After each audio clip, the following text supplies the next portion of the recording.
కూడా ధన్యవాదాలు తెలియజేస్తూ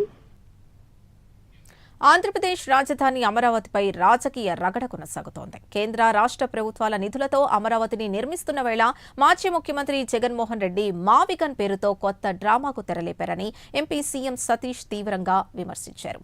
జగన్ మావిగన్ పేరుతో ప్రజల్ని మభ్యపెట్టి ప్రయత్నం చేస్తున్నారని అన్నారు. జగన్ అధికారంలో ఉన్నప్పుడు 3 రాజధానుల పేరుతో రాష్ట్ర ప్రజల్ని మోసం చేశారని, ఎక్కడికక్కడ దోపిడీ చేశారని మండిపడ్డారు. ప్రజలు ఈ డ్రామాల్ని నమ్మరని అంటున్న ఎంపీ సీఎం రమేష్ తో మా ప్రతినిధి Ravi Varma face to face. Amaravati రాజధాని నేపథ్యంలో ఇవాళ రాష్ట్ర ప్రభుత్వం అమరావతి అభివృద్ధి కృషి చేస్తున్న నేపథ్యంలోనే వైసీపీ అధినేత మావిగన్ పేరుతో ప్రజలను మాట మార్చే ప్రయత్నం చేస్తున్నారు. ఇది ఎలా చూడాలి సార్? ఇవాళ అమరావతి రాజధాని రాష్ట్ర ప్రభుత్వం కేంద్రాలు కృషి చేస్తూ ఉంది. అయితే వైసీపీ అధినేత మావిగన్ పేరుతో ప్రజలను తప్పుదోవ పట్టింది. దీన్ని ఎలా చూడాలి సార్? జగన్మోహన్ రెడ్డి అండ్ కోకి తెలిసిన పని ఏంటంటే కన్స్ట్రక్షన్ తెలియదు, డిస్ట్రక్షన్ ఏ విధంగా నిర్మించాలో తెలియదు, ఏ విధంగా పడగొట్టాలనో తెలుసు. ఇప్పుడు ఈ కూటమి ప్రధానమంత్రి గారి అండతో, చంద్రబాబు నాయుడు గారి అనుభవంతో, పవన్ కళ్యాణ్ గారి సహకారంతో ఈ కూటమి ఉన్నంత వరకు ఆంధ్రప్రదేశ్లో అతని ఆటలు ఏమీ సాగవని తెలిసిపోయింది. అటువంటి ఆంధ్రప్రదేశ్ నాకు చెందింది కాదు కాబట్టి, ఆంధ్రప్రదేశ్లో నేను లేను కాబట్టి ముఖ్యమంత్రిగా ఈ రాష్ట్రాన్ని సర్వనాశనం చేయాలని ఒక కంకణం కట్టుకున్నాడు.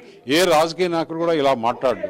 అతను ఫ్రస్ట్రేషన్లో ఇంకా రాష్ట్రం నాకు చెందదు ఎప్పటికీ అనే ఉద్దేశంతో, నేను ఈ కేసులన్నీ, ఈ లిక్కర్ కేసులు ఏమైనా చుట్టుకుంటాయనే ఉద్దేశంతో ప్రజలను తప్పుదోవ పట్టించేదానికి అతను ఒకసారి 3 క్యాపిటల్స్ అని చెప్పినాక అమరావతి క్యాపిటల్ అని చెప్పిన తర్వాత ఆల్రెడీ మేనిఫెస్టో ఇచ్చేశారు.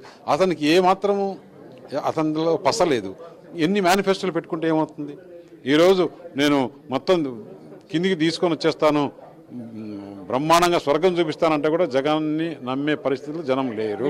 నిన్న అమరావతి అమరావతిలో రైతుల్లో గొడవ పడ్డారు. దీన్ని ఎలా చూడాలి? అతనికి వారికి ఉండేది ఎంత? ఎవరు? ఆ రౌడీ మూకలు, తిట్లు, అది తప్పితే ఇంక వాళ్ళకి ఏం తెలుసు? అందుకే ప్రజలు తరిమి కొట్టారు అక్కడ. ఇది ముఖ్యంగా అమరావతి రాజధాని ఇక ఎవరి తరం కాదు మార్చేదానికి. మా జగన్ ఎన్ని కుట్రలు చేసినా, ఎన్ని కుయుక్తులు చేసినా నమ్మే పరిస్థితులు అయితే ప్రజలు లేరని చెప్పి స్పష్టం చేస్తున్నారు. విడుదల రవి ప్రైమ్ తిరుపతి నుంచి.